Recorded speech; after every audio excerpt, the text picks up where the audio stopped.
Hello students, welcome to Tiwari academy. तो अब हम प्रश्नावली 3.6 प्रारंभ करते हैं। चलिए सबसे पहले प्रश्न पर अब हम बढ़ लेते हैं। इस प्रश्न में आपको बोला गया है कि निम्न समीकरणों के युग्मों को रैखिक समीकरणों के युग्म में बदलकर हल कीजिए। तो देखिए यहाँ पर आपके पास 8 भाग दिए हुए हैं। इस प्रश्न में एक एक करके हम सभी भागों को हल करेंगे। तो अब देखो, सबसे पहले भाग में आपको जो समीकरण दिया हुए हैं वो है 1/2x प्लस 1/3y बराबर 2, और दूसरा समीकरण है 1/3x प्लस 1/2y बराबर 13/6। तो इसको सबसे पहले हम हल कर लेते हैं। तो आप यहाँ पर देखो कि आपको ये रैखिक समीकरण तो किसी भी हालत में नहीं लग रहा है, क्योंकि रैखिक समीकरण की एक सामान्य रूप ax प्लस by प्लस सी बराबर 0 या बराबर सी करके होता है, या फिर आप ऐसे भी लिख सकते हो। तो वो तो कांस्टेंट है, कहीं भी आ सकता है। अदरवाइज कुछ इस तरीके का आपके पास होता है रैखिक समीकरण। लेकिन यहाँ पर तो जो चर हैं एक्स और वाई, ये तो आपके पास हर में दिए गए हैं, तो ये आपके पास रैखिक समीकरण तो नहीं है अभी। तो अब ये कैसे आप बदल सकते हैं? तो देखिए, अगर आप 1/x को यहाँ पर यदि p मान लें और 1/y को यदि आप q मान लें, तो देखिए आपके पास जो पहला समीकरण है वो हो जाएगा p/2 प्लस q/3 बराबर 2। और देखिए अगर आप दूसरे समीकरण को ऐसे ही लिखोगे तो देखिए वो आपके पास हो जाएगा यहाँ से p/3 प्लस q/2 बराबर 13/6। तो यहाँ से बस अब आप इसको हल कर सकते हैं, क्योंकि अब ये रैखिक समीकरण आपके पास बन चुके हैं। तो देखिए, अगर आपको इसको हल करना है तो आपके पास 3 तरीके थे रैखिक समीकरणों को हल करने के। आप कोई भी एक तरीका लगा सकते हैं, जैसे मैं यहाँ पर प्रतिस्थापन विधि यूज कर रहा हूँ। तो p/2 बराबर 2 माइनस q/3 हो जाएगा। तो देखिए p बराबर आपके पास 4 माइनस 2q/3 आ जाएगा। तो आप अगर इसको दूसरा इसको आप चौथा समीकरण बोल दीजिएगा, और ये जो है आपके पास इसको आप तीसरा समीकरण बोल दीजिएगा, क्योंकि पहला और दूसरा तो आपको प्रश्न में दिए गए हैं। तो आप देखो, अगर आप इससे p का मान और समीकरण 4 से हल करोगे तो p का मान आप लगा दोगे 4 माइनस 2q/3 प्लस q/2 बराबर 13/6 आपके पास आ जाएगा यहाँ से। तो अभी आप ये देखो कि जब आप हल करोगे तो देखो लासापा लोगे तो 12 माइनस 2q बटे, अब ये 3 है और एक 3 तो ये भी आएगा लासापा लेकर, तो ये 9 हो जाएगा, प्लस q/2 बराबर 13/6 आ जाएगा। तो यहां से जब आप लासापा लोगे तो 18 आ जाएगा, अर्थात इसमें आपको 2 का गुणा करना पड़ेगा। ये आ जाएगा 24 माइनस 4q प्लस इसमें आपको 9 का गुणा करना पड़ेगा। तो 9q आपने कर दिया बराबर 13/6 आ जाएगा यहाँ से। तो देखिए 6 से यदि आप 18 को कैंसिल करोगे तो ये 3 बार कैंसिल हो जाएगा, और अब आप तिरछा गुणा कर दोगे तो देखिए 24, अब ये माइनस का 4q है और ये प्लस का 9q है, तो ये हल करके प्लस का 5q आ गया, बराबर 13 गुणा 3 यदि आप करोगे तो 39 आ जाएगा, अर्थात 5q आपके पास 39 माइनस 24 अर्थात 15 के बराबर आ जाएगा। तो q यदि आप निकाल लोगे तो 15/5 अर्थात 3 आ जाएगा। तो देखिए q का मान तो आपने निकाल दिया, अब इसी तरीके से आप p का मान भी निकालिए। तो अब आप p का मान यदि निकालोगे तो आप इसमें रख दो जो आपके पास ये आपने p निकाला था। तो p बराबर 4 माइनस 2, q का मान तो 3 आया है बटे 3 आपने कर दिया, तो ये p बराबर 4 माइनस 2 आ गया, अर्थात p का मान आपके पास 2 आ जाएगा। तो अभी आप देखो, प्रश्न में तो आपको हल करने को बोला गया है, अर्थात आपको तो x और y निकालना था, लेकिन आपने तो यहाँ पर p और q निकाला। तो आप देखिए आपने जो माना था, आप देख सकते हो आपने p 1/x के बराबर माना था, अर्थात आप देखो 1/x आपके पास 2 आया है, इसका मतलब x आपके पास 1/2 आ जाएगा। तो यहां हम 1/2 लिख देते हैं, ये आपका x का आंसर हो गया, क्योंकि आपको हल करना था। इसी तरीके से आपने देखा था q आपने 1/y को माना था, तो 1/y 3 के बराबर आ जाएगा, अर्थात y का मान 1/3 के बराबर आपके पास आ जाएगा। तो इस तरीके से आपने x और y के मान भी ज्ञात कर दिए हैं।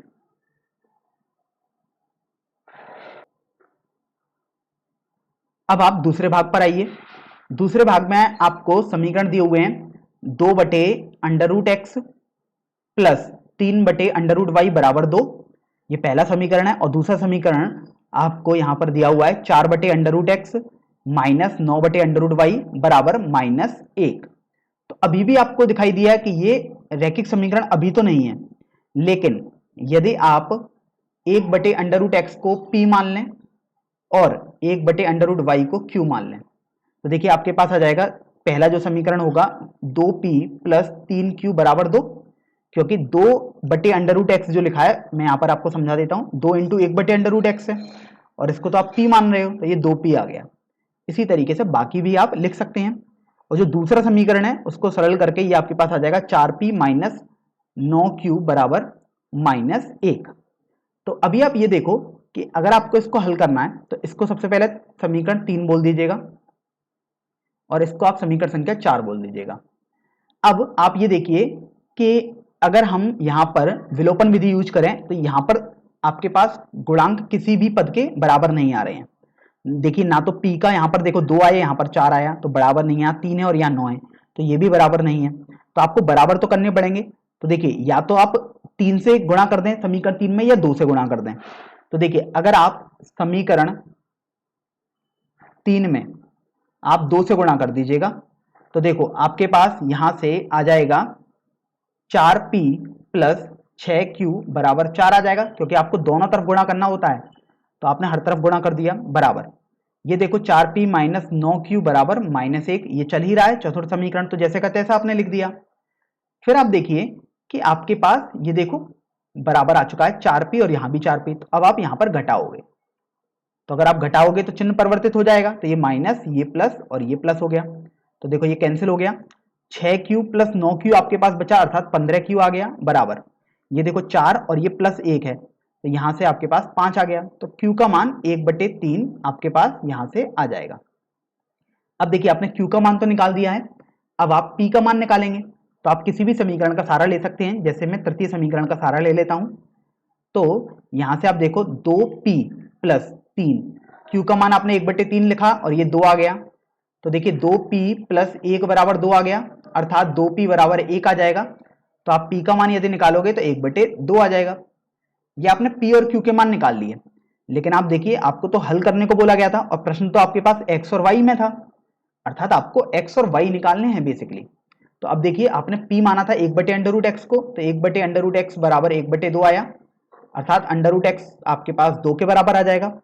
और यदि आप दोनों तरफ वर्ग कर दोगे तो आपके पास x बराबर 2 का वर्ग 4 आ जाएगा। इस तरीके से आपके पास x का मान आ गया। अब y का मान भी निकालेंगे।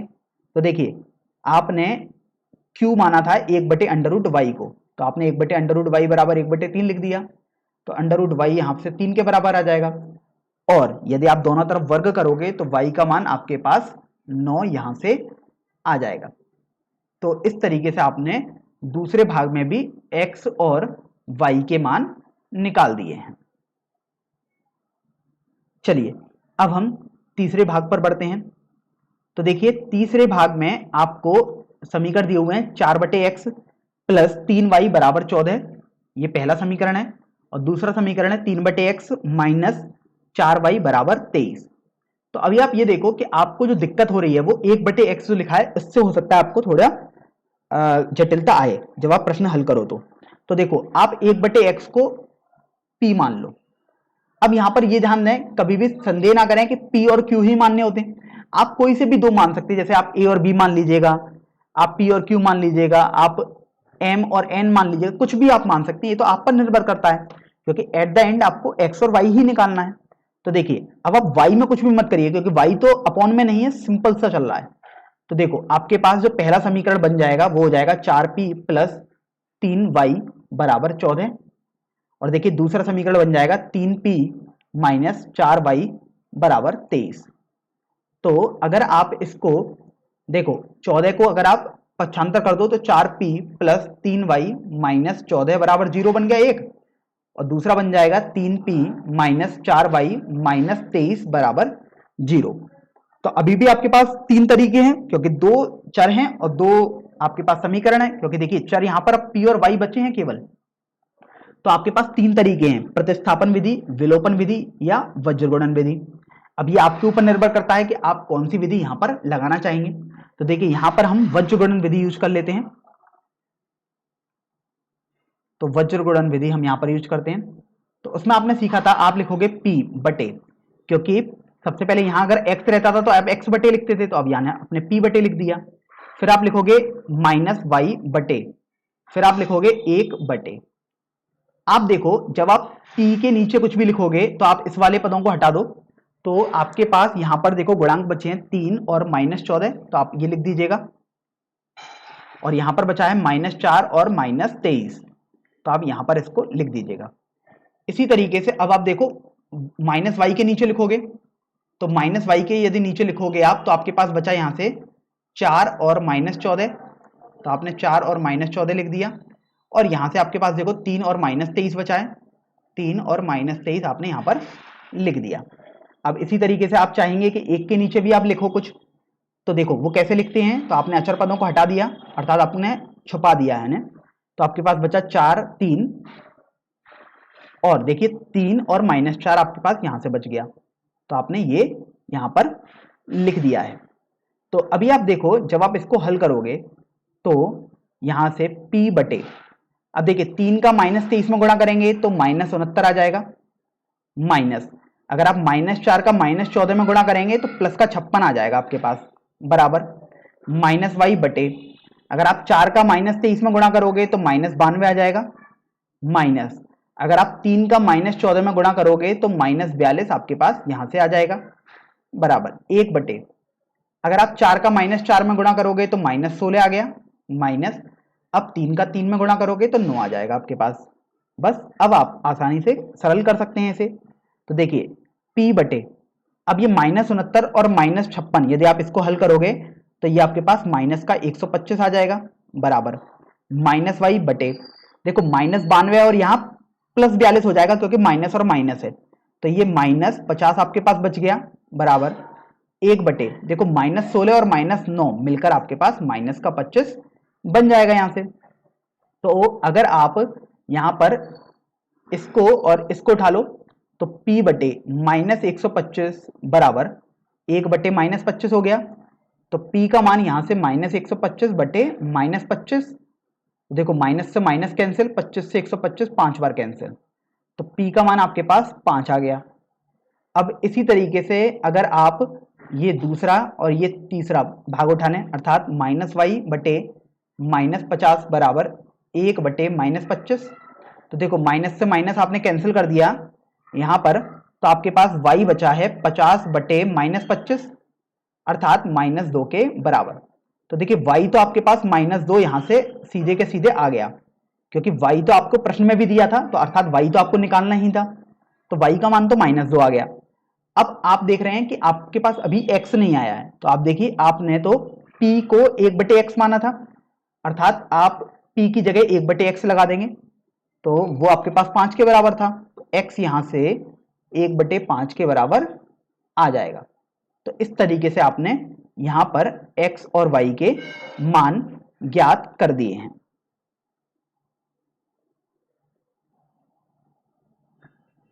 अब देखिए चौथे भाग पर अब हम आ जाते हैं। इस चतुर्थ भाग में भी आपको देखिए पहला समीकरण और 2 समीकरण दिए हुए हैं, लेकिन यहां पर आप देख रहे हो 1 बटे x माइनस 1 और 1 बटे x माइनस 1, यहां पर भी कुछ सेम सा दिखाई दिया। यहां जैसे आप देख रहे हो y माइनस 2 और y माइनस 2 यहां पर भी हर में आपको दिखाई दे रहा है। तो यहां पर आपके पास एक हिंट आपको मिल गया कि आप 1 बटे x माइनस 1 को p मान लीजिएगा और 1 बटे y माइनस 2 को q मान लीजिएगा। तो जैसे मैं आपको समझा भी देता हूं, 5 बटे x माइनस 1 है आपके पास, तो इसे आप 5 गुणा 1 बटे x माइनस 1 लिख सकते हो। तो आप देखो ये 5 तो ऐसे ही का ऐसे ही रहेगा, और आप देखो इतने को तो आपने p माना है, तो आप इसकी जगह p लिख दोगे। इसी तरीके से मान लीजिएगा मैं 3 बटे y माइनस 2 को लिखूं, तो ये आप 3 गुणा 1 बटे y माइनस 2 लिखो, तो देखो 3 तो आप ऐसे का ऐसे ही रखो। अब 1 बटे y माइनस 2 आप देख सकते हो हमने q के बराबर मान लिया है, तो इसको आप 3q लिख देंगे। तो मैंने यहाँ पर आपको 2 तो दिखा दिए, अब आप बाकी भी ऐसे ही लिख सकते हैं। तो देखिए आपके पास ये पहला समीकरण बन जाएगा 5p प्लस q बराबर 2, और देखिए दूसरा समीकरण आपके पास बन गया 6p माइनस 3q बराबर 1 के हो जाएगा। तो अभी आप ये देखो कि आप इसको प्रतिस्थापन विधि से भी हल कर सकते हैं, विलोपन से भी और वज्रगुणन से भी। अब हम इसको प्रतिस्थापन विधि से हल कर लेते हैं। तो देखिए अभी हम q का मान यहां से निकालते हैं तो 2 माइनस 5p आ जाएगा। तो अगर आप इसको समीकरण संख्या 3 बोल दो और इसको समीकरण संख्या 4 बोल दो तो आप देखो 3 व 4 से तो 6p माइनस 3। अब q की वैल्यू आप समीकरण 3 से देखोगे तो वो तो 2 माइनस 5p लिखी हुई है बराबर, अब ये देखो 1 चल रहा है तो देखो 6p माइनस 3 का 2 से गुणा करोगे तो 6 प्लस 15p बराबर 1 आ जाएगा। तो देखो 15 और 6 यहाँ पर आपके पास 21p बराबर माइनस 6 को आप पक्षांतर करोगे तो ये प्लस का 7 आ गया क्योंकि 1 पहले से था। तो p का मान यहाँ से आपके पास 7/21 अर्थात 1/3 आ जाएगा। तो आपने p का मान निकाल दिया। अब इसी तरीके से आप q का मान भी निकालेंगे तो देखिए समीकरण संख्या 3 से आप देख सकते हैं q बराबर 2 माइनस 5 इंटू पी है अर्थात 1/3 कर दिया। तो देखो ये आपके पास 6 माइनस 5/3 अर्थात 1/3 के बराबर ही आ जाएगा। तो आपने q भी निकाल दिया जो कि आपके पास 1/3 के बराबर आया है। तो अभी आप ये देखो कि आपको तो प्रश्न में x और y दो चर दिए गए थे लेकिन आपने तो यहां पर p और q के मान निकाले हैं। तो देखिए आप 1/x माइनस 1 को 1/3 लिख देंगे क्योंकि ये p के बराबर था अर्थात 1/3 के बराबर। तो यहां से यदि आप तिरछा गुणा करोगे तो x माइनस 1 बराबर 3 आ जाएगा अर्थात x बराबर 4 आपके पास आ जाएगा। तो x का मान तो आपने आसानी से ये निकाल दिया। इसी तरीके से आप देखो q का मान 1/3 आया है अर्थात 1/y माइनस 2 क्योंकि यही तो q था बराबर 1/3 आ जाएगा। तो जब आप तिरछा गुणा करोगे तो y माइनस 2 बराबर 3 आ गया अर्थात यहां से आपके पास y का मान भी आ जाएगा। तो इस तरीके से आपने देखा कि हम x और y के मान निकालते हैं। चलिए अब हम अगले भाग पर बढ़ते हैं, भाग संख्या 5 पर। तो देखिए इसमें आपको दो समीकरण दिए हुए हैं। पहला समीकरण है आपके पास 7x माइनस 2y बटे xy बराबर 5 और आप देखो दूसरा समीकरण आपको दिया हुआ है 8x प्लस 7y बटे xy बराबर 15 है। तो आप देखिए यहां पर पहला जो समीकरण है वो है 7x माइनस 2y बटे xy बराबर 5। अब यहां से आप समझ पा रहे हो कि अभी भी तो आपको कुछ भी एक तरीके से हिंट समझ में ही नहीं आ रहा कि आप किसको क्या मान लें कि ये प्रश्न आसानी से रैखिक समीकरणों में बन जाए। तो आप देखिए अगर आप इस एक्स वाई को अलग अलग विभाजित तो कर ही सकते हैं तो आपने ऐसे करके इसको लिख दिया। तो देखिए यहां से x कैंसिल हो जाएगा आपके पास और यहां से y आपके पास कैंसिल हो गया तो 7/y माइनस 2/x बराबर 5 आपके पास आ गया है यहां से। इसी तरीके से ये विधि आप यहां पर भी लगाओगे तो 8x बटे xy प्लस 7y बटे xy बराबर 15 आ जाएगा। तो आप देखो x से x कैंसिल हो गया और y से y आपके पास यहां से कैंसिल हो जाएगा। तो इस तरीके से 8/y प्लस 7/x आपके पास 15 के बराबर आ गया है। तो अभी आप ये देखो कि आपके पास जो दो समीकरण दिए थे पहला और दूसरा और ये जो समीकरण है वो उन्हीं के बराबर ही हैं, बस देखने में आपको अलग लग रहे हैं। तो अगर आप इन समीकरणों में 1/y को यदि आप p मान लें तो ध्यान रखें 1/y को आपने p मान लिया और इसी तरीके से 1/x को आप q मान रहे हैं। तो देखिए आपके पास जो ये समीकरण है ये वाला समीकरण ये बन जाएगा 7p माइनस 2q बराबर 5 और देखिए ये वाला समीकरण आपके पास बन जाएगा 8p प्लस 7q बराबर 15। तो आप इनको समीकरण 3 और 4 बोल दीजिएगा। अब आप आसानी से इन्हें हल कर सकते हैं क्योंकि अभी ये रैखिक समीकरण आपको दिखाई दे गए अर्थात रैखिक समीकरण का युग्म आने पर तो आप 3 विधि थी आपके पास हल करने के लिए। तो यहां पर अब हम वज्रगुणन विधि से इसको हल करेंगे। तो आपने सबसे पहले एक समीकरण तो लिख दिया तीसरा और देखिए चतुर्थ समीकरण में भी 15 को आप बाईं तरफ पक्षांतर कर दो तो 8p प्लस 7q माइनस 15 बराबर 0 आपके पास यहां से आ गया है।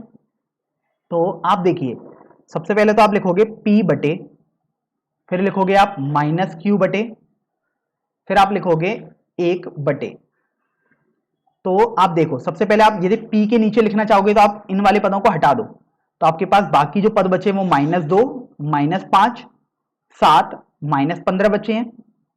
अब आपने p के नीचे तो लिख दिया, अब आपको माइनस q के नीचे लिखना है अर्थात ये बीच वाले पदों को आप हटा दो तो आपके पास जो गुणांक बचे हैं वो 7 माइनस 5, और देखिए 8 और माइनस 15 बचे हुए हैं, तो आपने ये लिख दिया यहां से। अब आपने ये भी कर दिया, तो अभी देखो आप एक के नीचे लिखोगे, अर्थात अब आप अचर पदों को हटा दोगे, तो देखिए गुणांक आपके पास बचे 7 माइनस 2, तो आपने वो लिख दिए, और इसी तरीके से बचा है 8 और 7, तो आपने ये भी यहां से लिख दिया है। तो अभी आप जब सभी पदों को आप लिख पा रहे हैं, उसके बाद तो आप आसानी से हल कर सकते हैं p बटे, अब देखिए माइनस 2 का आप माइनस 15 से गुणा करते थे सबसे पहले, तो ये 30 आ गया माइनस, अब आप 7 का माइनस 5 से गुणा करोगे तो ये आपके पास माइनस 35 आ जाएगा, बराबर माइनस क्यू बटे, अब देखिए 7 का माइनस 15 से गुणा करोगे तो माइनस 105, अब देखो माइनस 8 का यदि आप माइनस 5 से गुणा करोगे तो माइनस 40 हो जाएगा, बराबर 1 बटे, अब देखिए 7 का 7 से गुणा करोगे तो 49 आ गया, माइनस, अगर आप 8 का माइनस 2 से गुणा करोगे तो माइनस 16 आ जाएगा।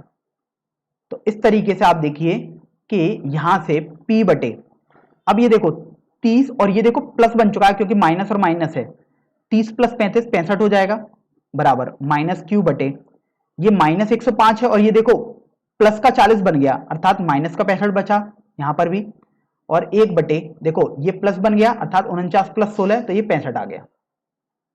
तो अगर आप यहां पर p बटे 65 और 1 बटे 65 को ले लें तो आप इनको बराबर कर दीजिएगा, तो आप देखिए p का मान आपके पास 1 आ जाएगा यहां से, और इसी तरीके से आप माइनस क्यू बटे माइनस 65 और 1 बटे 65 को ले लीजिएगा, तो देखिए माइनस से माइनस आपने कैंसिल कर दिया, तो q यहां से हो जाएगा 65 बटे 65, तो देखिए ये भी आपके पास 1 के बराबर ही आ जाएगा।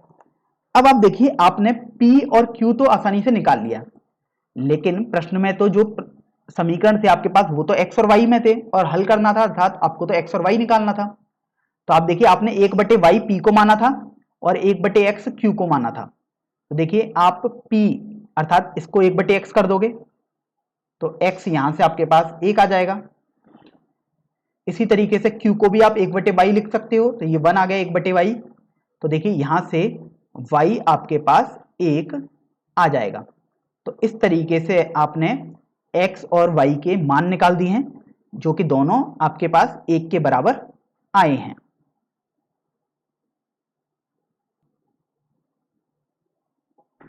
तो अब देखिए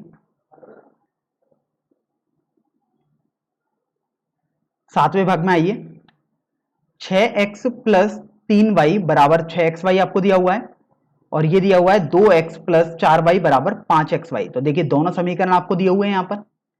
तो यहां पर आप देखिए इसको पहले समीकरण को आप लिख सकते हो 6x प्लस 3y बटे xy बराबर 6, अर्थात आपने xy को यहां पर पक्षांतर कर दिया तो ये भाग में पहुंच गया, तो देखिए ये आपके पास आ जाएगा 6x बटे xy प्लस 3y बटे xy बराबर 6 के। तो देखिए जब आप इसको थोड़ा सरल करोगे तो देखो ये x से x आपके पास कट गया और y से y कट जाएगा, तो यहां से आपके पास 6 बटे वाई प्लस 3 बटे एक्स बराबर 6 आ चुका है। तो देखिए ये है तो पहला समीकरण ही, लेकिन बस उसकी रूपरेखा आपको अलग दिखाई दे रही है, देखने में बिल्कुल ही अलग लग रहा है, तो इसको आप समीकरण 3 ही बोल सकते हैं वैसे तो।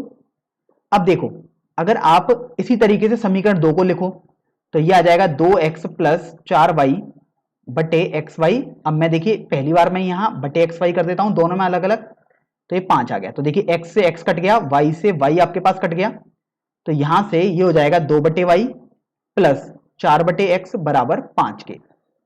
तो देखिए इसको आप समीकरण संख्या 4 बोल दीजिएगा। फिर आप देख रहे हैं यहां पर कि 1 बटे एक्स और 1 बटे वाई करके आपको टर्म्स दिखाई दिए हैं यहां पर, तो आप यहां पर मान लीजिए कि 1 बटे वाई आपने p मान लिया और 1 बटे एक्स आप q मान लेते हैं। तो देखिए जब आपने 1 बटे वाई और 1 बटे एक्स को p तथा q क्रम से मान लिया, तो अभी आपके पास ये दो समीकरण हो जाएंगे। ये देखिए ये तो आपके पास हो जाएगा 6p प्लस 3q बराबर 6, और देखिए ये आपके पास हो जाएगा 2p प्लस 4q बराबर 5। तो देखिए अगर आप चाहें तो इसको भी आप थोड़ा सरल कर सकते हैं, देखिए क्योंकि अगर आप इसमें से 2 को उभयनिष्ठ लेकर हटा दें, तो देखिए मैं यहां पर इसको लिख रहा हूं, तो ये आ जाएगा, सॉरी 3 को उभयनिष्ठ ले लेंगे आप इसमें से, तो ये आ जाएगा 2p प्लस q बराबर 2। तो अभी आप ये देखो कि आप इसको और इसको हल कर रहे हैं, तो क्योंकि इसको तो आपने बना के ये लिख दिया, तो अभी आप इसको विलोपन विधि से हल कर सकते हैं। तो देखिए घटाएंगे आप तो माइनस, ये देखो ये प्लस और ये भी प्लस है तो ये माइनस हो गया, ये देखो यहाँ पर कुछ भी चिन्ह नहीं अर्थात प्लस है तो ये माइनस हो गया। तो देखो 2p में से 2p आपने घटाई तो ये घट गया, मतलब कैंसिल हो गया। ये देखो 4q है और ये माइनस का q है, तो हल करने पर ये 4q माइनस q आ गया बराबर।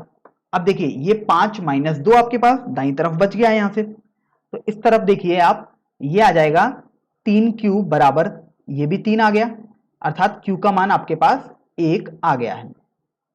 अब देखिए आपने q का मान निकाल लिया, तो आप किसी भी एक समीकरण में रख के p का मान निकाल सकते हैं। जैसे देखिए अभी मैं इस समीकरण में रख देता हूं, तो ये आ जाएगा 2p प्लस q का मान आपने 1 रखा तो ये 2 आ गया, तो 2p बराबर 1 आ गया, तो p का मान 1/2 आपके पास आ जाएगा। तो आपने p का मान निकाल दिया और q का मान निकाल दिया, लेकिन आप तो प्रश्न में देख रहे हो कि प्रश्न में तो आपको यहां पर x और y के मान निकालने हैं। तो देखिए यहां से p आपने माना था 1/y को, तो 1/y बराबर 1/2 हो गया, अर्थात y का मान आपके पास 2 आ जाएगा। इस तरीके से आप देखिए q आपने माना था 1/x के बराबर, तो 1/x 1 के बराबर आ गया, अर्थात x 1 के बराबर यहां से आ गया है। तो इसका मतलब ये हुआ कि x का मान तो आपके पास 1 आएगा और y का मान आपके पास 2 आ जाएगा।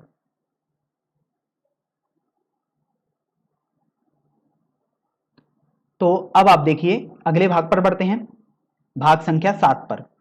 तो देखिए भाग संख्या 7 में आपको दिया हुआ है 10/x plus Y plus 2/x minus Y बराबर 4, और दूसरा समीकरण है 15/x plus Y minus 5/x minus Y बराबर -2।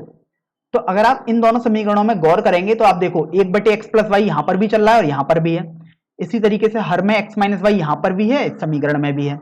तो आप इन्हीं को कुछ मान लीजिएगा, सरल हो जाएगा ये। तो देखिए 1/x प्लस वाई को आप p मान लीजिएगा और 1/x माइनस वाई को आप q मान लीजिएगा। जब आप इसको मान लेंगे ऐसा, तो देखिए आपके पास ये हो जाएगा 10p प्लस 2q बराबर 4, और यहां से देखो ये आपके पास हो जाएगा 15p माइनस 5q आ जाएगा यहां पर ये आपके पास, और ये -2 के बराबर आपके पास आ गया है। तो अभी आप ये देखो कि आप इसमें भी 3 मेथड में से कोई सा भी एक मेथड यूज कर सकते थे। यहां पर यदि हम इसको विलोपन विधि से हल करें, तो देखिए विलोपन विधि में आपको ऐसा कुछ सोचना पड़ेगा कि किसी भी एक चर को तो आपको गुणांक बराबर बनाना ही पड़ेगा। तो यहां पर यदि आप 5 का गुणा करें और इस वाले समीकरण में यदि आप 2 का गुणा करें, तो देखिए आप पा रहे हो कि ये q का गुणांक 10 हो जाएगा क्योंकि अपने 5 का गुणा किया है, और यहां पर q का गुणांक -10 हो जाएगा। तो देखिए संख्या में तो बराबर ही आ रहा है 10 और 10, चिन्ह को आप बेसिकली छोड़ भी सकते हैं। तो देखिए मैं इसको लिख देता हूं यहां पर, यह आ जाएगा 50p प्लस 10q बराबर 20। इसी तरीके से देखिए ये आपके पास आ जाएगा यहां से 30p माइनस 10q बराबर -4। तो अभी आप इनको जोड़ देंगे, तो आप लिख सकते हैं जोड़ने पर। तो जोड़ने पर अर्थात आपको कोई भी चिन्ह बदलना ही नहीं है। तो देखिए 50p और 30p को यदि आप जोड़ोगे तो आपके पास 80p आ जाएगा। अगर आप 10q और -10q को जोड़ेंगे तो ये तो कट जाएगा बराबर। अगर आप 20 और -4 को जोड़ोगे तो आप 20 - 4 लिख दो अभी तो 80p बराबर, देखिए 20 - 4 16 आ गया, तो p बराबर 16/80 अर्थात 1/5 आ गया है। तो देखिए आपने p का मान तो निकाल लिया, अब इसी तरीके से आप q का मान भी निकालेंगे। तो आप किसी भी एक समीकरण में रख दीजिएगा, जैसे मान लीजिएगा मैं इस समीकरण में रख देता हूं। तो देखिए 10p अर्थात p का मान आपने 1/5 रख दिया, 2q बराबर 4 है, तो देखिए 5 से 10 2 बार कैंसिल हो गया, तो 2q बराबर 4 - 2 अर्थात 2 आ गया, तो 2q बराबर 2 आपको मिल गया, अर्थात q का मान आपके पास 1 आ चुका है। तो आपने p और q का मान निकाल दिया, लेकिन प्रश्न में तो आपको x और y का मान निकालने को बोला गया था। तो देखिए आपने x और y को p और q के टर्म्स में कुछ माना था। तो देखिए यहां से आपने p को माना था 1/x प्लस वाई, तो देखिए ये आ जाएगा 1/x प्लस वाई बराबर 1/5, अर्थात x प्लस वाई बराबर 5 आपके पास आ गया। इसको आप कोई भी एक समीकरण बोल सकते हैं, जैसे आपने इसको समीकरण संख्या 3 बोला। अब आप देखो, आपने q माना था 1/x माइनस वाई, ये भी 1 के बराबर था, अर्थात x माइनस वाई यहां से आपके पास 1 के बराबर आ जाएगा। इसको आप समीकरण संख्या 4 बोल दीजिएगा। तो देखिए यहां पर अगर आप इनको हल करोगे तो x प्लस वाई बराबर 5 एक समीकरण है और x माइनस वाई बराबर 1 एक समीकरण है। तो अगर आप इनको जोड़ भी सकते हैं और घटा भी सकते हैं, कुछ भी कर सकते हैं। तो यदि आप इनको जोड़ दें तो देखिए जोड़ने पर आप पा रहे हैं कि जो प्लस वाई और माइनस वाई वाले पद हैं ये तो आपके पास कट जाएंगे, तो ये 0 बन गए। अब यहां से आप देखो x और x जुड़ के आपके पास 2x आ गया, और देखो 5 और 1 जुड़ के आपके पास 6 आ गया, अर्थात x बराबर 6/2 आ जाएगा। तो यहां से आपके पास x का मान 3 आ जाएगा। तो देखिए x का मान आपने आसानी से निकाल दिया। अब आप y का मान भी निकालेंगे, तो आप किसी भी एक समीकरण अर्थात 3 और 4 में से कोई भी एक समीकरण पकड़ लीजिएगा और उसमें x का मान रख दीजिएगा। जैसे हम समीकरण 3 से ही हल कर देते हैं। देखिए समीकरण 3 से तो x का मान तो 3 आ गया, प्लस y बराबर 5 है। तो देखिए y बराबर यहां से 5 माइनस 3 आ जाएगा, तो y बराबर यहां से 2 आ जाएगा। तो इस तरीके से आपके पास x का मान तो 3 आ चुका है और y का मान 2 आ चुका है।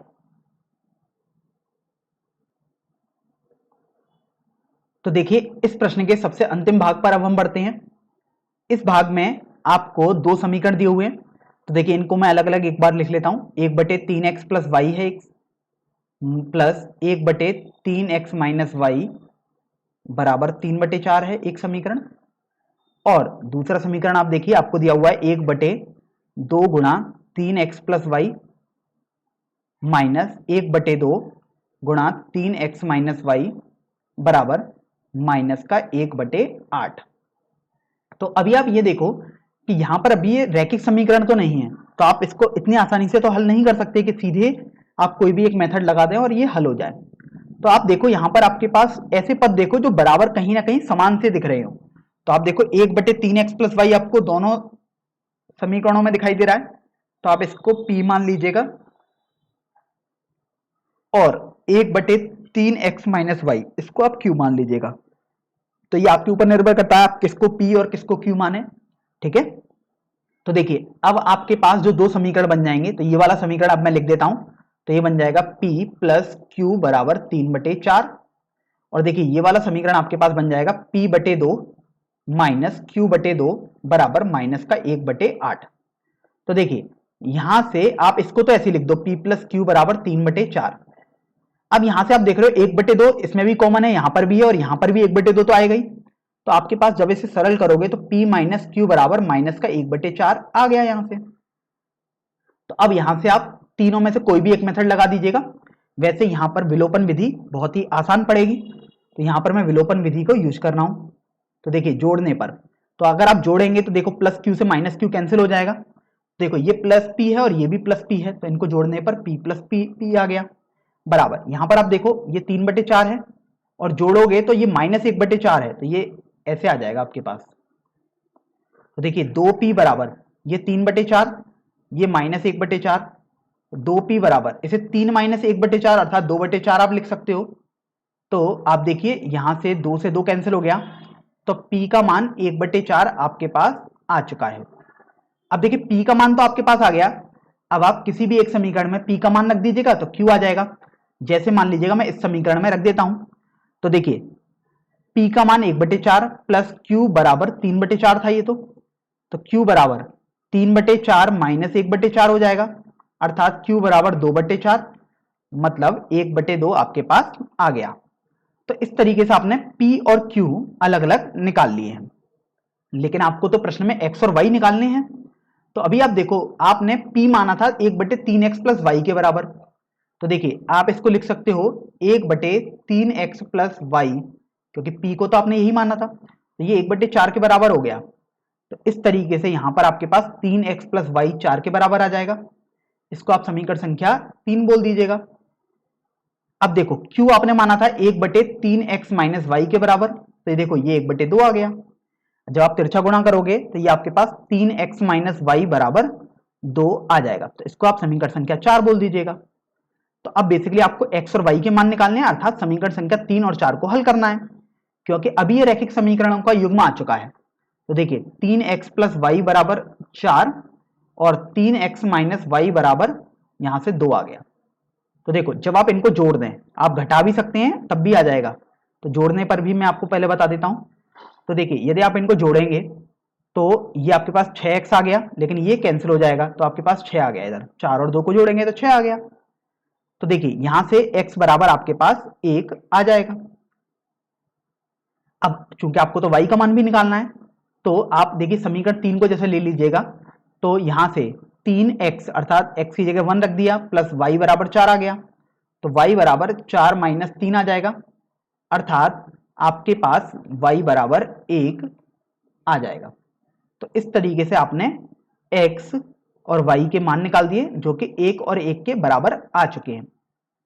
अब यहां पर मैं आपसे ये बोल रहा था कि यहां पर आप जैसे आपने ये जोड़ा है, आप यदि घटाते तब भी आपके पास आंसर आ जाता। तो देखिए कैसे, 3x प्लस वाई बराबर 4 है और दूसरा समीकरण है 3x माइनस वाई बराबर 2। तो देखिए यदि आप इनको घटाएंगे, तो मैं घटाने पर कर देता हूं, तो ये बेसिकली एक ही है, बस आप दूसरा मेथड समझकर इसको लिख सकते हैं। तो देखो अगर आप घटाओगे तो घटाने का मतलब होता है आप इस पहले समीकरण में से दूसरा समीकरण घटा रहे हैं, अर्थात दूसरे समीकरण के चिन्ह परिवर्तित हो जाते थे। तो ये माइनस हो गया, देखो ये माइनस है तो प्लस आ गया, और देखो कुछ भी चिन्ह नहीं है अर्थात ये प्लस होता है तो ये माइनस आ गया। फिर आप देखिए कि 3x और ये माइनस 3x हो गया, तो अब ये कैंसिल हो गया, आपके पास y और y बचा अर्थात 2y आ गया बराबर, ये देखो 4, अब ये 2 घटाना हो गया क्योंकि ये माइनस लग गया इधर, तो ये 2 आ गया। तो इस तरीके से y का मान आपके पास 1 आ गया है।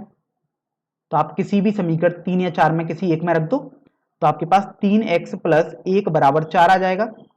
तो यहां से आप देखिए आपके पास 3x बराबर 4 माइनस 1 अर्थात 3 आ गया, तो x का मान आपके पास 1 के बराबर आ जाएगा। तो इस तरीके से आपने अर्थात घटाने के बाद भी देख लिया कि मान तो आपके पास समान ही आएंगे, वो तो बस एक सॉल्व करने का तरीका है कि घटाना है या जोड़ना है। तो देखिए अब हम प्रश्न संख्या 2 हल करते हैं। चलिए इस प्रश्न को पढ़ लेते हैं। यहां बोला गया है कि निम्न समस्याओं में रैखिक समीकरण युग्म के रूप में व्यक्त कीजिए और फिर उनके आपको हल ज्ञात करने हैं। और आप देखिए इसमें पहला भाग आपको दिया हुआ है यहां पर कि ऋतु धारा के अनुकूल 2 घंटे में 20 किलोमीटर तैर सकती है और धारा के प्रतिकूल 2 घंटे में 4 किलोमीटर तैर सकती है, तो उसकी स्थिर जल में तैरने की चाल तथा धारा की चाल ज्ञात कीजिए। तो देखिए सबसे पहले यहां पर इस भाग में आप धारा के अनुकूल और धारा के प्रतिकूल इनका मतलब समझ लीजिएगा, क्योंकि यहां पर इनका यूज हुआ है।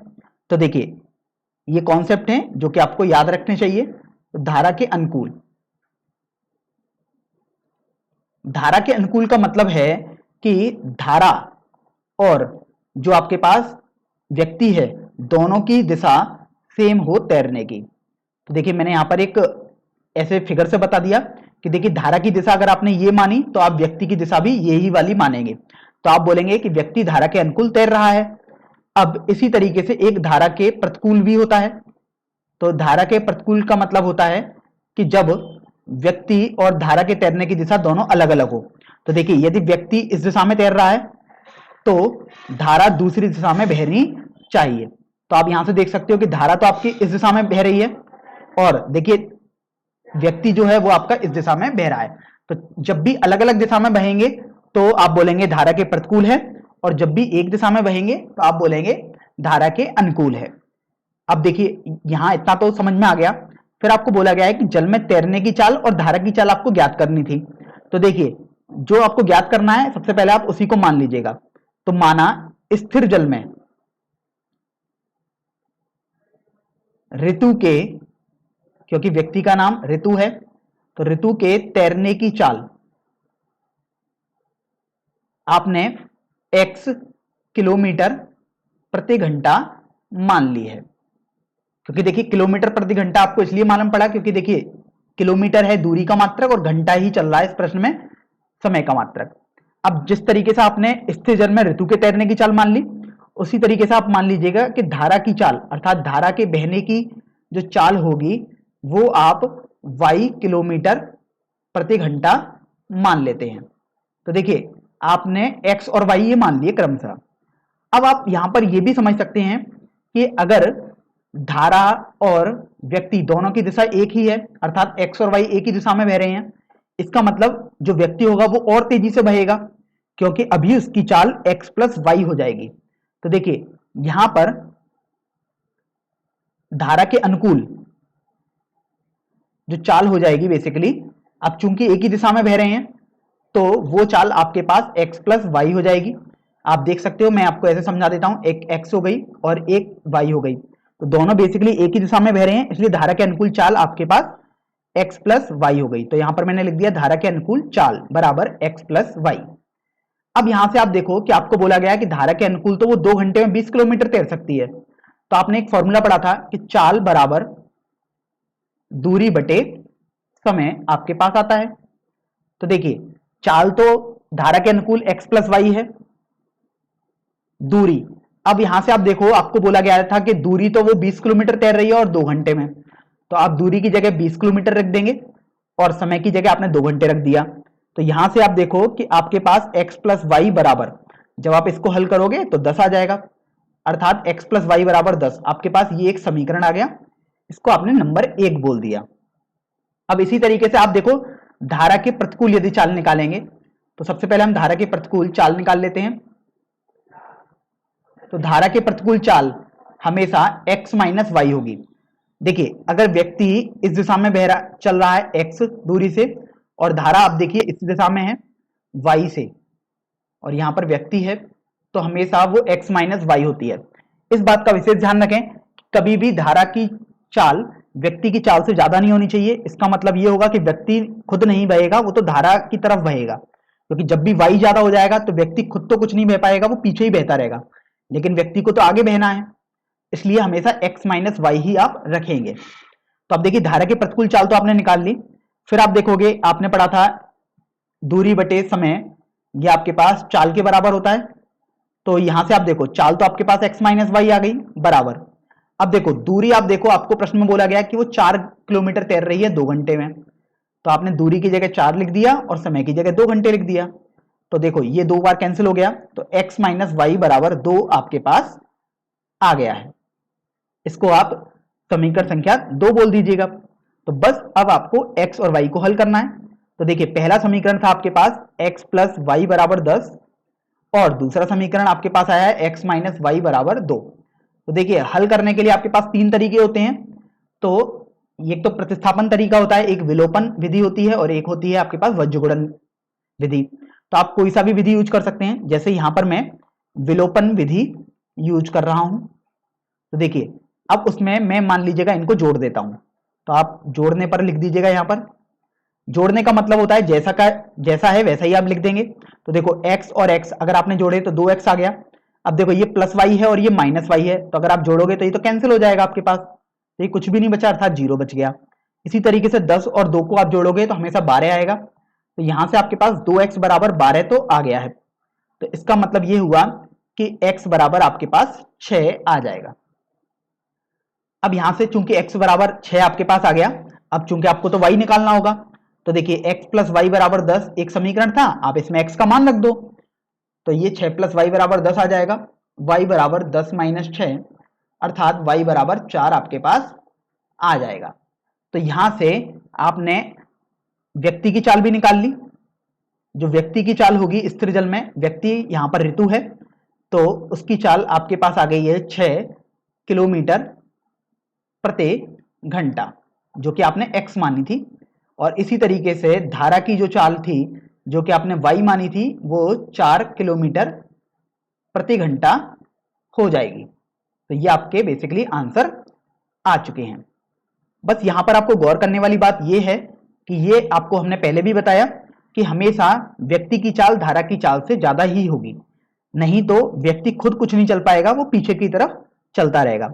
लेकिन प्रश्न में तो आपको बोला जाता है कि व्यक्ति चल रहा है आगे की तरफ, इसलिए हमेशा x y से बड़ा ही आना चाहिए।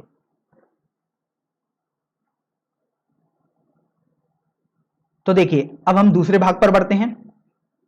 इस भाग में आपको बोला गया है कि 2 महिलाएं व 5 पुरुष एक कसीदे के काम को साथ साथ 4 दिन में पूरा कर सकते हैं, जबकि 3 महिलाएं एवं 6 पुरुष इसको 3 दिन में पूरा कर सकते हैं। तो आपको ज्ञात करना है कि इसी कार्य को करने में एक अकेली महिला कितना समय लेगी, और जबकि आपको आगे बोला गया है पुनः इसी कार्य को करने में एक पुरुष कितना समय लेगा। तो देखिए सबसे पहले तो जो आपको प्रश्न में पूछा गया है आप उसी को कुछ मान लीजिएगा। तो देखिए माना आपसे पूछा गया है कि एक कार्य को, इसी कार्य का मतलब है एक कार्य को करने में एक अकेली महिला कितना समय लेगी। तो आप मान लीजिएगा एक कार्य को करने में महिला द्वारा लिया गया समय, यह आपने x मान लिया। इसी तरीके से आपने महिला का समय तो मान लिया, इसी तरीके से आप पुरुष का समय भी मान लेंगे। तो एक कार्य को करने में अब आप पुरुष द्वारा लिया गया समय मान लेंगे और वो आप y मान लेते हैं। तो अब ये स्वाभाविक सी बात है x ये क्या होना चाहिए, तो इसका मात्रक दिन ही आएगा, क्योंकि देखिए यहां सब कुछ दिन चल रहा है आप देख सकते हैं। तो इस तरीके से y दिन भी यहां पर हो जाएगा। तो आपने एक कार्य को करने में महिला और पुरुष द्वारा लिया गया समय मान लिया। इसका मतलब अगर आप इसको देखेंगे, महिला वाले पार्ट को देखोगे तो x दिन में एक काम हो रहा है, इसलिए अगर आप एक दिन में महिला द्वारा किया गया कार्य देखेंगे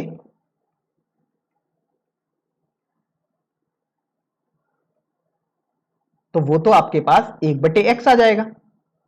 और इसी तरीके से अगर आप एक दिन में पुरुष द्वारा किया गया कार्य देखेंगे तो वो आपके पास देखिए 1/y आ जाएगा।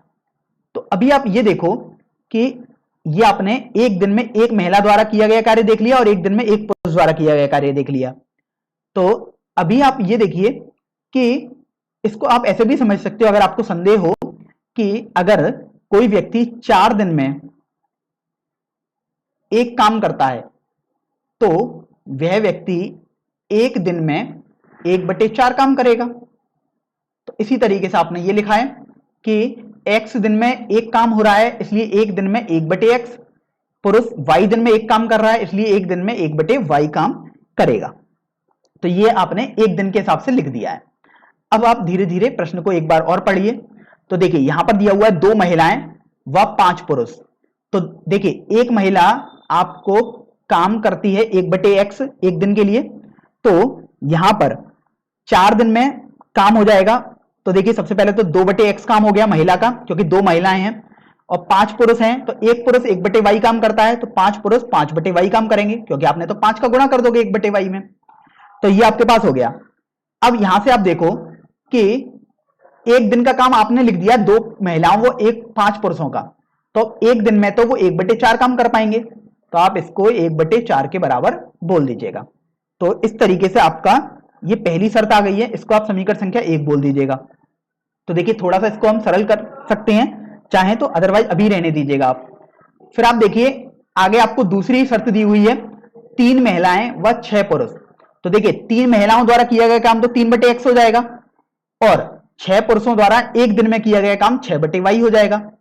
तो अभी आप ये देखो आपने ये एक दिन का काम लिखा है, ये 3/x प्लस 6/y 3 महिलाओं और 6 पुरुषों द्वारा। तो ये 3 दिन में एक काम पूरा करते हैं, इसलिए एक दिन में कितना काम पूरा करेंगे, तो ये तो 1/3 आएगा। तो आप इसको 1/3 के बराबर लिख दीजिएगा। तो यहां से आपने ये तो कर दिया। अब यहां पर आपको इनको हल करना है। तो अभी आप ये सोचो कि अगर यहां पर ये रैखिक समीकरण तो आपको नहीं दिखाई दे रहे हैं, तो आप बिल्कुल आसानी से तो इनको हल नहीं कर सकते हैं। तो अभी आप देखोगे कि 1/x 1/y सब में एक तरीके से समान सा दिखाई दे रहा है, तो आप 1/x को p मान लीजिएगा और 1/y जहां जहां है आप उसको q मान लो। तो देखो जो पहला समीकरण है वो आपके पास आ गया 2p प्लस 5q माइनस 1/4 बराबर 0, क्योंकि आपने 1/4 को इधर पक्षांतर कर दिया। इसी तरीके से आप देखो आपके पास आ जाएगा 3p प्लस 6q माइनस 1/3 बराबर 0। तो देखिए अगर आप इसको थोड़ा और सरल करोगे तो ये आ जाएगा, लासापा लेंगे तो आ जाएगा 8p प्लस 20q माइनस 1 बराबर 0। और देखिए इसका लासापा लेंगे तो 9p प्लस 18q माइनस 1 बराबर 0 आ जाएगा। अब यहां पर फिर आप देख रहे हैं इसको सॉल्व करने के बहुत सारे तरीके हैं, लेकिन अभी हम यहां पर वज्र गुणन विधि यूज करते हैं। तो उसके लिए p बटे आप लिखोगे फिर माइनस q बटे और फिर लिखोगे 1 बटे में। तो देखिए अगर आप p बटे मतलब p के नीचे लिखना चाहेंगे तो आप इन वाले सभी उनको हटा दो। अब आप देखो आपके पास क्या क्या बचा है गुणांकों में, 20 बचा है, माइनस 1 बचा है, तो आपने 20 माइनस 1 लिख दिया। इसी तरीके से 18 और माइनस 1 बचा है तो आपने ये भी यहां पर लिख दिया है। अब आपने p के नीचे तो लिख दिया, अब बारी आती है कि माइनस q के नीचे क्या आएगा। तो उसके लिए अब आप इन पदों को हटा दोगे। तो अब आप देखो कौन कौन से गुणांक आपके पास बचे हैं। 8 माइनस 1 बचा है, और इसी तरीके से देखो 9 और माइनस 1 आपके पास बच गया, तो आपने ये भी लिख दिया। अब जब आपने माइनस q के नीचे लिख दिया तो अब बारी आती है कि आप 1 के नीचे लिखो। तो देखो आप अभी इन पदों को हटा दो और आपके पास जो गुणांक बचेंगे वो होंगे 8 और 20। तो देखिए आपने वो लिख दिए, और यहां बचा है 9 और 18, तो आप इनको भी यहां पर लिख देते हैं। तो देखिए अब लिखने के बाद आपने सीखा था कि आप लिखोगे p बटे 20 का माइनस 1 से गुणा करोगे तो माइनस 20 माइनस, अब आप 18 का माइनस 1 से गुणा करो तो ये माइनस 18 आ जाएगा, बराबर माइनस q बटे देखो 8 का माइनस 1 से गुणा करो तो माइनस 8 माइनस, अब देखो 9 का माइनस 1 से गुणा करोगे तो माइनस 9 आपके पास आ जाएगा, बराबर 1 बटे देखो 8 का अब आप 18 से गुणा करो तो 18 इंटू 8 आपके पास 144 आ जाएगा, माइनस और 9 का अब आप 20 से गुणा कर दोगे तो ये 180 आ जाएगा, क्योंकि 20 इंटू 9 180 होता है। तो देखिए जब आपने इतना हल कर लिया फिर तो ये काफी आसान हो चुका है। p बटे देखो ये माइनस 20 है और ये माइनस और माइनस मिलकर प्लस हो चुका है, अर्थात माइनस 20 प्लस 18 आपके पास ये लिखा हुआ है। तो देखो माइनस 20 प्लस 18 माइनस 2 आ जाएगा, बराबर माइनस q बटे देखो ये माइनस 8 ये प्लस 9 बन चुका है, तो माइनस 8 प्लस 9 1 आ जाएगा, 1 बटे 144 में से यदि आप 180 घटाओगे तो माइनस का 36 आपके पास आ जाएगा। तो अभी आपको पहले तो p और q निकालने होंगे यहां से। तो देखो आप पहले और तीसरे वाले भाग को ले लो, अर्थात p बटे माइनस 2 बराबर 1 बटे माइनस 36 आप लिख दो। तो देखिए p बराबर माइनस 2 बटे माइनस 36 अर्थात 1 बटे 18 आ जाएगा, क्योंकि देखिए माइनस से माइनस कैंसिल और 2 से 36 18 बार कैंसिल हो गया, तो p का मान आपके पास 1 बटे 18 आ गया। अब देखिए अगर आप माइनस q बटे 1 और 1 बटे 36 को ले लोगे तो आप उसको लिख लीजिएगा। तो यहां से आप देखिए q बराबर 1 बटे 36 आपके पास आ जाएगा। लेकिन ये तो p और q के मान आए हैं, आपको तो बेसिकली x और y के मान निकालने थे। तो आप देखिए आपने p को माना था 1 बटे x और q को माना था 1 बटे y माना था। तो देखिए ये 1 बटे x बराबर 1 बटे 18 आ गया, अर्थात x बराबर 18 आ जाएगा यहां से, और यहां पर देखिए 1 बटे y बराबर 1 बटे 36 आ गया। तो जब आप y निकालोगे तो देखो वज्र गुणन विधि से आप निकाल सकते हो, तो आपके पास y बराबर 36 आ जाएगा और x और y ही आपको यहां पर निकालने थे। तो इस तरीके से x और y आ गए। अब आप प्रश्न की तरफ देख लीजिएगा। तो आपने x और y माने थे कि एक कार्य को करने में एक महिला द्वारा लिया गया समय x दिन है, x मतलब आपके पास 18 आया है। तो वही आप देखिए पूछा गया था कि कार्य को करने में एक अकेली महिला कितना समय लेगी, अर्थात एक महिला कितना समय लेगी। तो ये आपके पास देखिए 18 दिन आया है, 18 दिन इसका आंसर आ गया महिला को करने में, और पुरुष करने में आपके पास 36 दिन आंसर आया है, क्योंकि वो आपने y माना था। तो इस तरीके से आपका ये प्रश्न हल हो जाएगा।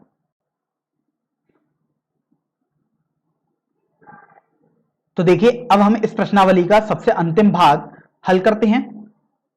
इसमें दिया हुआ है कि रूही 300 किलोमीटर की दूरी पर स्थित अपने घर जाने के लिए कुछ दूरी रेलगाड़ी द्वारा तथा कुछ दूरी बस द्वारा तय करती है।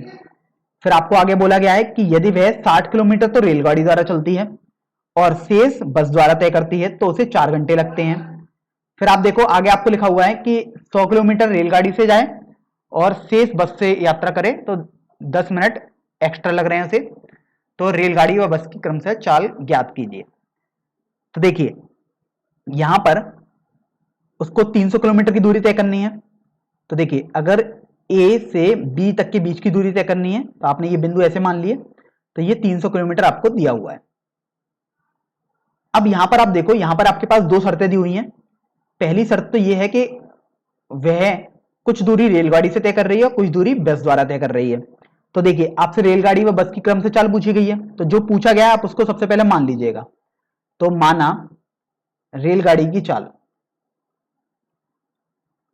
आपने x मान ली, और मात्रक लिखेंगे तो किलोमीटर प्रति घंटा आपने मान लिया, क्योंकि देखिए अगर दूरी का मात्रक देख रहे हो तो किलोमीटर हर जगह लिखा है, और अगर समय का मात्रक दे रहे हो तो हर जगह देखो घंटे लगा हुआ है। तो आपने x किलोमीटर प्रति घंटा रेलगाड़ी की चाल मान ली। इसी तरीके से आप बस की चाल भी मान लीजिएगा, तो वो आपने y किलोमीटर प्रति घंटा मान ली। तो अब ये देखो आप कि 300 किलोमीटर की दूरी उसने 60 किलोमीटर तो रेलगाड़ी से तय करी, ये मान लीजिएगा 60 हो गई, और यह भी पहली कंडीशन के हिसाब से हम लिख रहे हैं। और बाकी जो शेष दूरी है, तो शेष दूरी तो आप निकाल सकते हैं, क्योंकि जब 300 टोटल थी, 60 उसने इतना तय कर लिया, तो 240 किलोमीटर की दूरी उसने बस द्वारा तय की है। तो अभी आप ये देखो कि आपने एक फॉर्मूला पढ़ा था कि चाल बराबर आपके पास दूरी बटे समय होता है। तो अगर आप यहां से समय निकालोगे तो वो तो आपके पास दूरी बटे चाल आएगा, तो आपने यहां से दूरी बटे चाल लिख दिया है।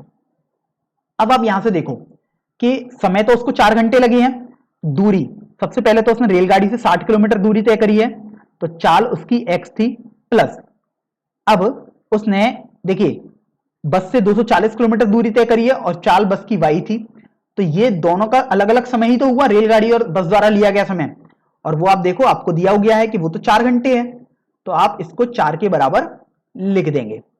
तो आप इसको पहला समीकरण मान सकते हैं। यदि आप थोड़ा सा और सरल करो तो देखो 4 आप उभयनिष्ठ ले लोगे तो 15 बटे एक्स प्लस 60 बटे वाई बराबर 4 आ जाएगा, तो ये आपने कैंसिल कर दिया।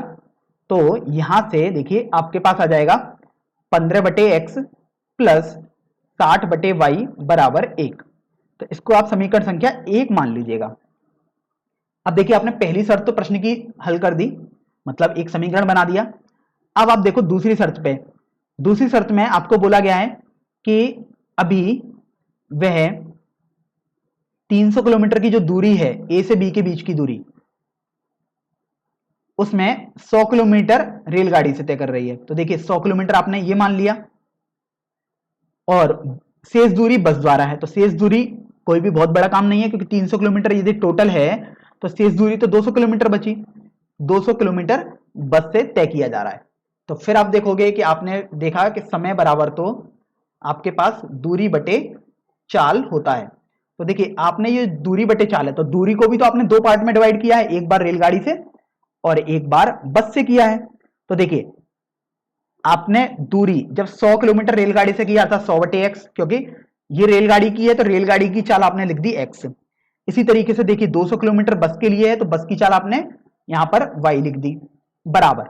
अब देखिए समय कितना लगा है, तो यहां पर आपको डायरेक्ट एक बार में समय ना बोल के ये बोला गया है कि 10 मिनट अधिक लग रहे हैं, अर्थात 4 घंटे तो पहले लग रहे थे और 10 मिनट अलग लग रहे हैं। तो अगर आप देखो यहां पर जब सब कुछ की मात्रक आपके पास घंटे है समय का, तो जो समय का मात्रक आपको यहां पर भी लिखना होगा वो घंटे में ही लिखना होगा। तो यहां पर अब हम समझ लेते हैं कि 10 मिनट को अगर आप घंटे में बदलोगे तो आपके पास आ जाएगा 10 बटे 60 घंटे, तो ये 1 बटे 6 घंटे आ गया आपके पास। इसका मतलब कि पहले तो उसे 4 घंटे लग रहे थे, अब उसे 1 बटे 6 घंटा एक्स्ट्रा लग रहा है, अर्थात 4 प्लस 1 बटे 6 अब आप लिख दीजिएगा यहां पर। तो देखिए 100 बटे एक्स प्लस 200 बटे वाई बराबर, ये देखिए आपके पास 25 बटे 6 हो जाएगा। तो आप देखो 25 आपके पास उभयनिष्ठ आ रहा है इस समीकरण से, तो 25 आपने कॉमन लिया तो 4 बटे एक्स प्लस 8 बटे वाई बराबर 25 बटे 6 आ गया। तो देखो 25 से 25 कैंसिल हो गया, तो देखिए इस तरीके से आपके पास आ जाएगा 4 बटे एक्स प्लस 8 बटे वाई बराबर 1 बटे 6 के बराबर। तो इसको आप समीकरण संख्या 2 मान लीजिएगा। अब यहां से आप देखो कि समीकरण संख्या 1 और समीकरण संख्या 2 आपके पास आ चुका है, तो ये कोई सिंपल से रैखिक समीकरण तो नहीं है। मैं यहां पर अलग अलग समीकरण लिख देता हूं। पहला समीकरण था 15 बटे एक्स प्लस 60 बटे वाई बराबर 1, तो आप उसको लिख देते हैं। इसी तरीके से द्वितीय समीकरण था 4/x प्लस 8/y बराबर 1/6। तो अभी आप देखो, अगर आप 1/x को p मान लीजिएगा और 1/y को अगर आप q मान लीजिएगा, तो आपके पास ये पहला वाला समीकरण बन जाएगा 15p प्लस 60q बराबर 1। और देखिए दूसरा वाला समीकरण आपके पास बन जाएगा 4p प्लस 8q बराबर 1/6। तो यहां से आप देखो कि आपके पास तीन तरीके हैं p और q को हल करने के लिए, एक विलोपन विधि, प्रतिस्थापन विधि और एक आपके पास वज्रगुणन विधि है। तो अभी हम यहाँ पर विलोपन विधि करेंगे क्योंकि पिछले दो प्रश्नों में हमने प्रतिस्थापन और वज्रगुणन विधि यूज करी है। तो देखो यहां से अगर आप p का मान निकालोगे तो 15p बराबर 1 माइनस 60q आ जाएगा। तो यहां से आपके पास p का मान आ जाएगा 1 माइनस 60q बटे 15 के बराबर। तो अभी आप ये देखो कि इस p का मान अब आप इस समीकरण में रख देंगे, तभी तो आप बोलेंगे प्रतिस्थापन विधि हो जाएगी। तो देखिए 4 गुणा p अर्थात 1 माइनस 60q बटे 15 प्लस, अब देखिए ये 8q आपने लिख दिया बराबर 1/6 हो गया यहां से। तो देखिए जब आप लासापा लोगे तो 4 माइनस 240q प्लस लासापा तो देखिए 15 ही आएगा, यहां पर आपके पास कुछ भी नहीं है अर्थात 1 लिखा हुआ है, तो ये 120q आ गया क्योंकि 15 का 8q से गुणा किया आपने, बराबर 1/6 आ गया। तो अभी आप ये देखो कि जब आप तिरछा गुणा करोगे अर्थात 6 का गुणा आप इधर कर दोगे अंश में और 15 का गुणा इधर 1 से कर दोगे अंश में, तो ये आ जाएगा 6 गुणा 4 माइनस 120q आ गया बराबर 15 गुणा 1 अर्थात 15 आ गया। तो देखिए 24 माइनस ये 720q बराबर आपके पास 15 आ गया।